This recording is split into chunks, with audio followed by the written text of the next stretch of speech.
Hello and welcome to another episode of He Says, She Says Film Reviews. And today we're taking a little bit of a look at a film that is a family film. It's Peter Rabbit 2, The Runaway.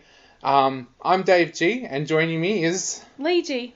And like I said, we're taking a look at Peter Rabbit 2, The Runaway, 12 months after we should have been looking at it, because this movie was slated to have come out Easter 2020, but then a little thing called COVID actually hit, and Peter Rabbit 2 is finally making it into cinemas Easter 2021. Now, for fans of the original film, you'll be happy to know that this movie doesn't change much of the formula.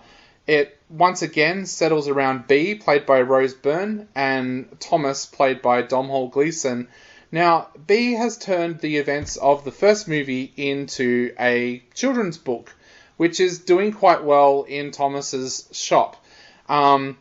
Peter Rabbit, of course, and his crew, Peter, of course, being voiced by James Corden, and his crew are doing all they can to try and stay out of trouble, but unfortunately, Peter and Thomas still don't see eye to eye. Not through Peter's fault this time, I should point out. It just seems that every time something naughty happens, Peter is there and Thomas ends up blaming him for it. But as this film goes on, Bea's book starts to get picked up and has a lot more people being interested in it. And one of those people interested in it is Nigel Basil Jones, played by David Oyelowo, who's a publisher, and he wants to turn this book into the next big thing. He wants to turn Bea into the next J.K. Rowling, so to speak. And as a result, suddenly Peter and Thomas's argument comes head to head, and Peter decides that perhaps he's better off away from them all, and that's when the hijinks begin. So Lee, I got to ask, what did you think of Peter Rabbit 2, considering it follows on so well from the first one? Yeah, I think it is a great kids movie. The animation or CGI with humans in this movie works well. I don't think it works well in all movies, but it really does work in this movie. And the CGI in it looks amazing. The rabbits look real. I mean, they look amazing. And that's done by a Sydney company too. Amazing.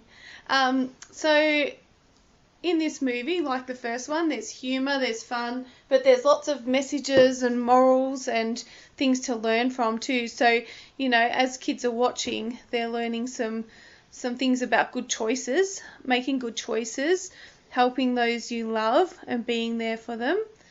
Also repercussions of bad behaviour or consequences of making mistakes.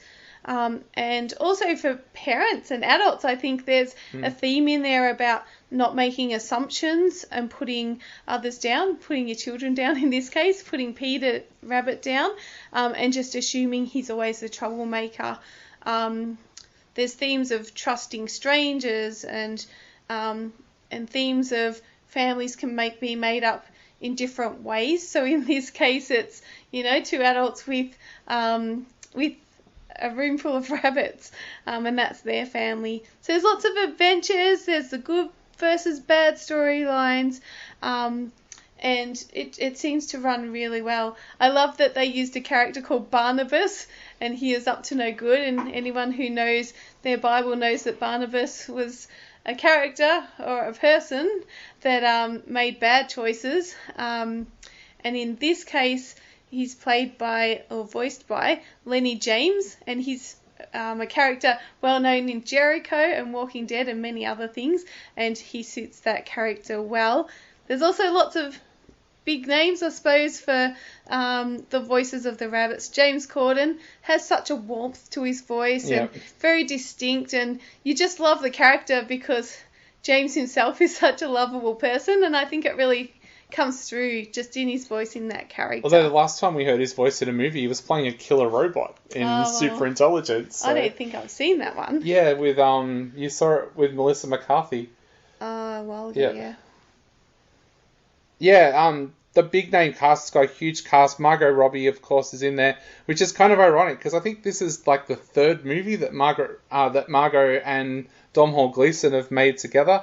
The other character that I really liked this time around, and I shouldn't say liked, but I love the way he played it, David Oyelowo. We saw him recently as the psycho priest in Chaos Walking, but here he plays a over-the-top book publisher called Nigel Basil Jones, and of course in these kinds of movies the bad guy has to be over the top, and he does it so well in this film.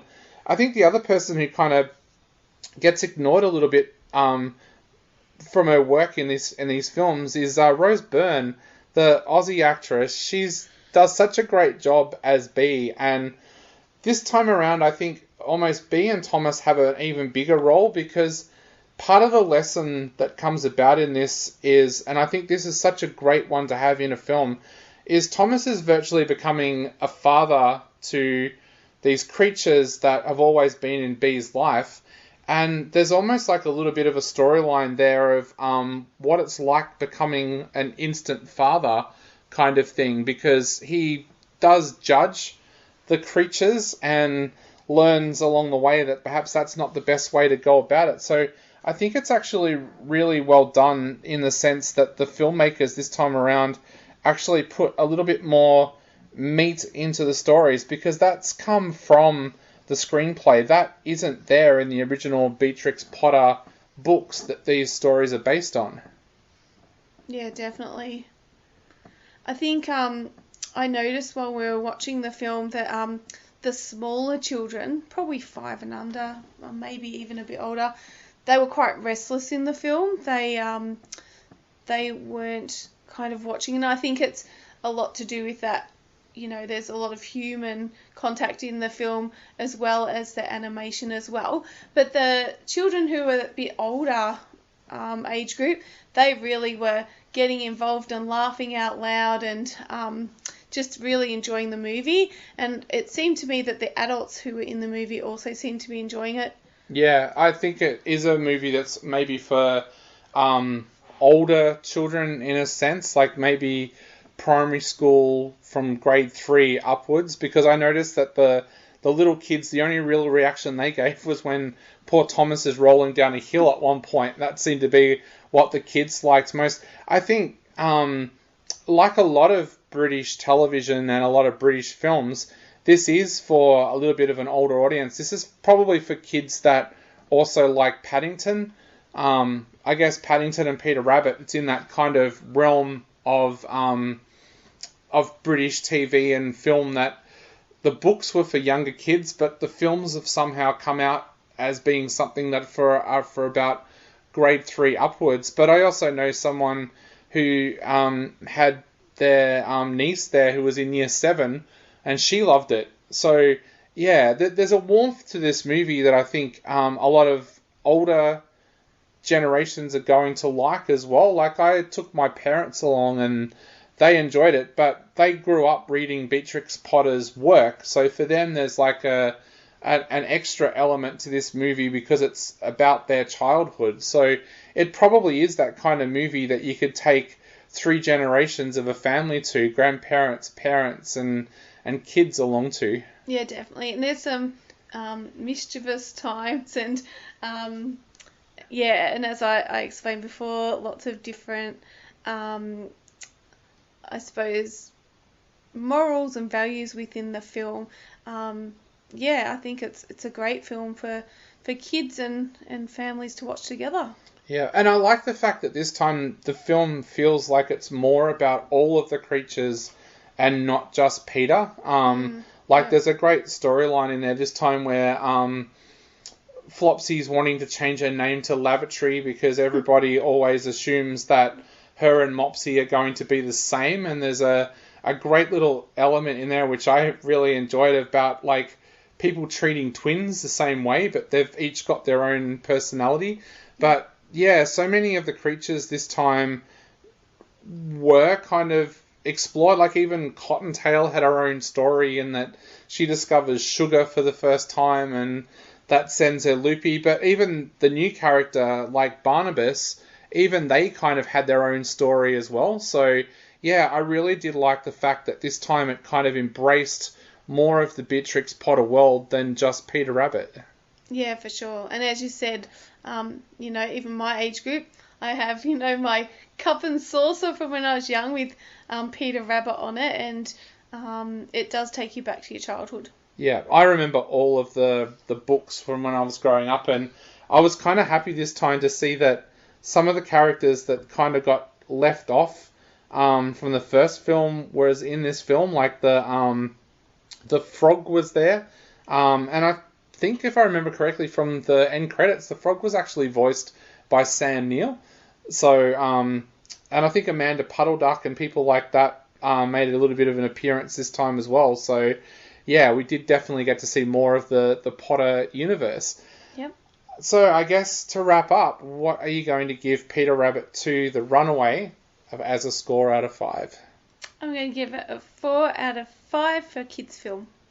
Yeah, I'm going to give it 3.5 out of 5. I really did enjoy it, but then the next day I was lucky enough to see the new Tom and Jerry movie, and I think that even went one step further in being able to bridge that gap between generations. So, yeah, I'm going to give it 3.5 out of 5. I did love it, but yeah, the next day kind of overshadowed it. So, yeah, a 3.5 out of 5 for me. And what did you give it again? A 4 out of 5. So there you go. That's what we're giving Peter Rabbit 2. 4 out of 5 from Lee and 3.5 out of 5 from me.